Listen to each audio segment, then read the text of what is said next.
In this video, I want to share some rules about writers writing and to say something about where I personally learned these rules. Where I learned them is a bit of a horror story, so we'll save that for the second half of the video. If you want to be a writer, the first rule is that you must write. If you don't write, nothing will happen.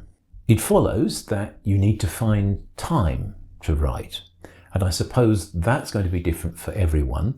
But for me, I try to set aside time every day, almost every day, when I can sit with a pad and a pen and write. It is my writing hour. It doesn't have to be an hour. For me, it's often 40 to 45 minutes, but I can imagine it could be a 10-minute slot if that's what you have available. It might be 2 hours, it might be more. Before I was a pensioner, before I became time rich and money poor, my writing hour was the only time in any day, often the only time in any day, when I did any creative writing at all. It's much more satisfying to have more time to stretch yourself out in, but it is surprising how time runs away even when you have more of it. It's surprising, it surprises me how important my first writing hour of the day still is. However long you have available, there are two things, and there are only two things that you are allowed to do during your writing hour. Either you write, or if you can't write, you sit and you think about writing. You think about what you would like to write. You think about what you wrote yesterday.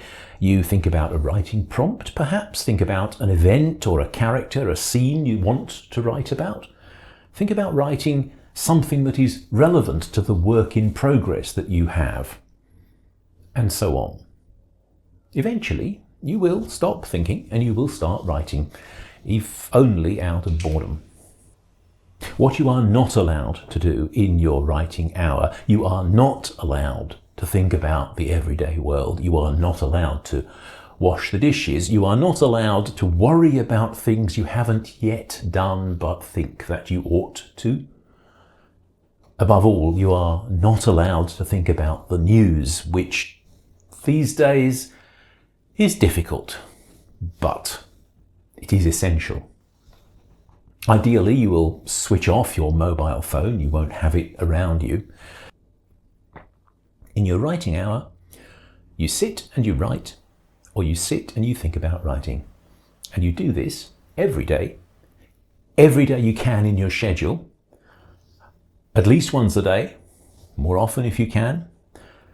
And eventually, you will write something that you are pleased with. The second rule for writers writing is that you should finish whatever it is you have set out to write. Personally, I find this much more difficult, but I'm getting there. And the rule beyond the second rule, the third rule, once you have finished something that you have written, once you are satisfied that it is complete, you should send it to someone else to read, or you should send it somewhere where it has a chance of being published. Writing is communication. And if you are not communicating what you have written, then what are you doing? There's a fourth rule. You do it again. Rinse and repeat.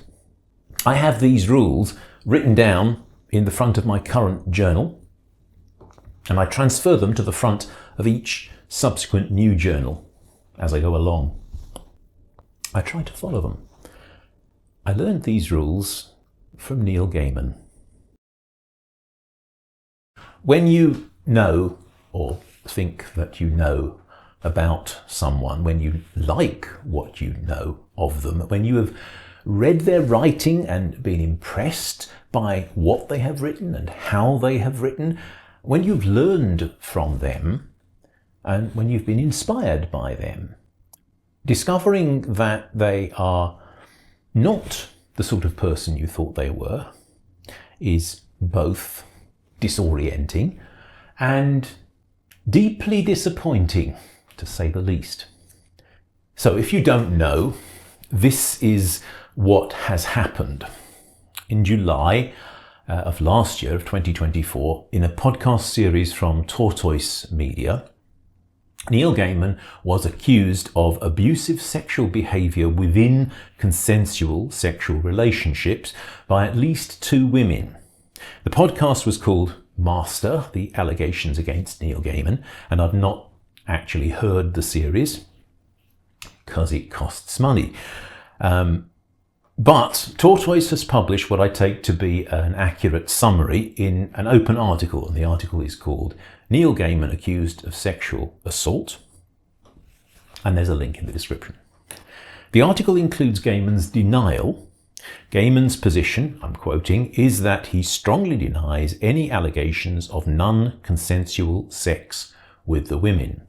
From what I've read elsewhere, for instance, this article from The Guardian, representatives for Gaiman, I'm guessing his lawyers, responded to the podcast journalist's requests for a comment by saying, again, this is a quote, "Sexual degradation, bondage, domination, sadism and masochism may not be to everyone's taste, but between consenting adults, BDSM is lawful."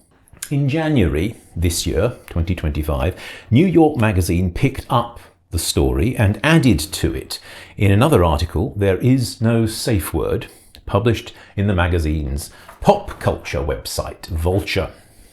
Apart from the earlier podcast's original accusers, the New York Magazine found other women who told similar stories. The day after the New York Magazine Vulture article came out, Neil Gaiman finally published a statement in his own words. It's on his website. Links again in the description. The key element, repeated twice, is that, quotes, "I have never engaged in non-consensual sexual activity with anyone," close quote. Consensual sexual activity. This is a quote from the New York Magazine. They write, "The defining feature of BDSM is consent. Within BDSM, there is actually more emphasis on consent than outside BDSM. If just one party consents, one party of 2 or more in a BDSM relationship, if just one party consents, then it's not BDSM, but abuse." According to the New York Magazine, the women, 7 out of 8 of them, were not interested in BDSM, but they played along. I don't judge Neil Gaiman for being interested in BDSM. I find it very difficult to understand, but everybody is different and everybody has their own quirks. What I am disappointed about is that Neil Gaiman claims his sexual relations with all these women were consensual. Oh, come on, Neil.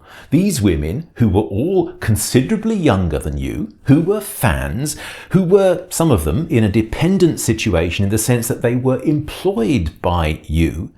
One of the women, the first one to come forward, and the one who has recently taken Neil Gaiman to civil court for sexual abuse, was employed as a nanny for Gaiman's young son.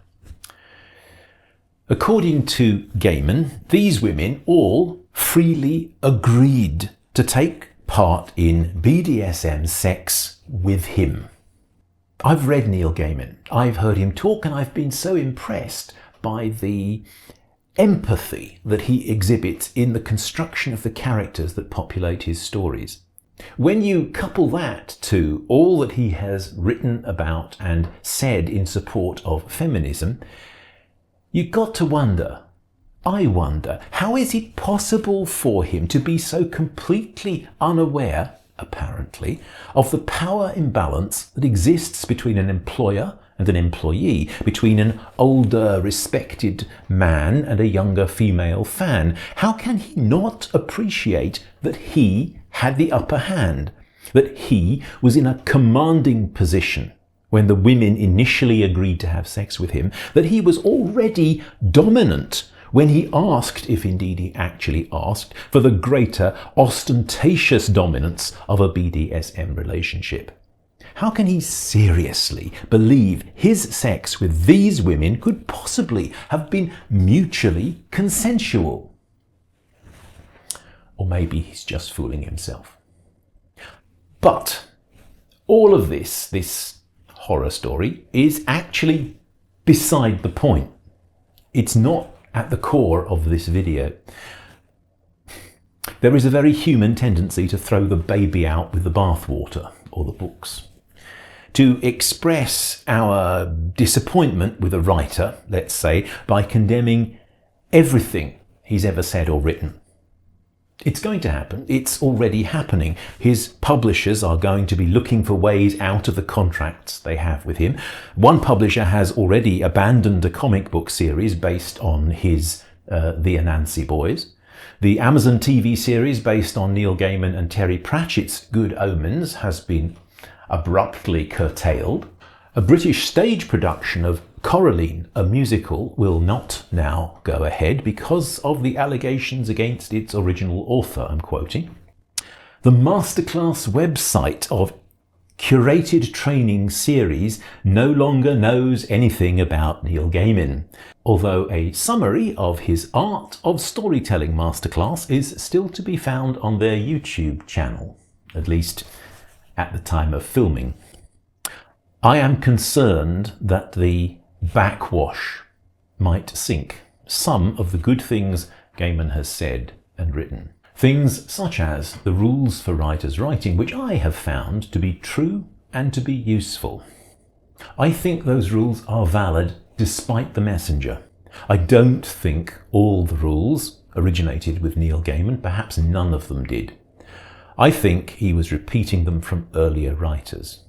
So if you already know the rules and abide by them, then there's no need to be embarrassed about doing so.